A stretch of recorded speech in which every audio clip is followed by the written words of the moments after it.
The give back అనే కార్యక్రమాన్ని తీసుకున్నాం మేము. దీనివల్ల ఉద్దేశం ఏమిటంటే, ఎవరైతే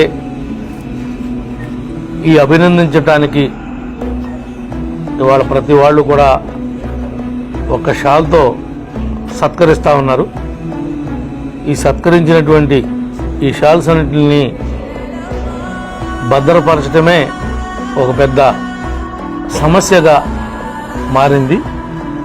దీన్ని మా పాప ఈ యొక్క ఎవరైతే పేదవారు ఉన్నారో, హాస్టల్స్ ఉన్నాయో, స్కూల్స్ ఉన్నాయో, వాళ్ళకి డ్రెస్సులాగా డిజైన్ చేసి దాంతోపాటు లోయర్ కూడా కొని ఒక్కొక్క పేరుకి 450 రూపాయలు మనం ఇన్వెస్ట్మెంట్ చేసాం.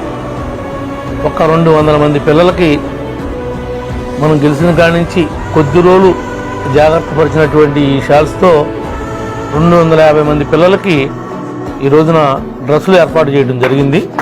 ఈ యొక్క దాన్ని ప్రతి ఒక్క విఐపి ఎవరైతే సత్కరించబడతారో వాళ్ళు వాటిని దుర్వినియోగం చేయకోకుండా, వేస్ట్గా పడేయకోకుండా ఈ రకంగా చేస్తే అనేక మంది పిల్లలకి ఇది ఉపయోగపడుతుంది. ఒక 450 రూపాయలు మనకి కావు అనుకుంటే ఒక్కొక్క డ్రెస్సుని వాళ్ళకి మనం కొని ఇచ్చినట్టుగానే వాళ్ళు కూడా భావిస్తారు. కాబట్టి మరి దాన్ని ఈ రకంగా మరి ఉపయోగించుకోవడానికి వాడుకలోకి తీసుకొచ్చినందుకు ప్రత్యేకంగా దానికోసం కృషి చేసినటువంటి నవ్యకు కూడా నా యొక్క అభినందనలు తెలియజేస్తున్నా. Thank you. అదేవిధంగా మరి ఈ క్రిస్మస్ నాటికి ఇవన్నీ కూడా పంపిణీ చేయాలనేది ఒక టార్గెట్గా పెట్టుకుని ప్లాన్ చేసాం.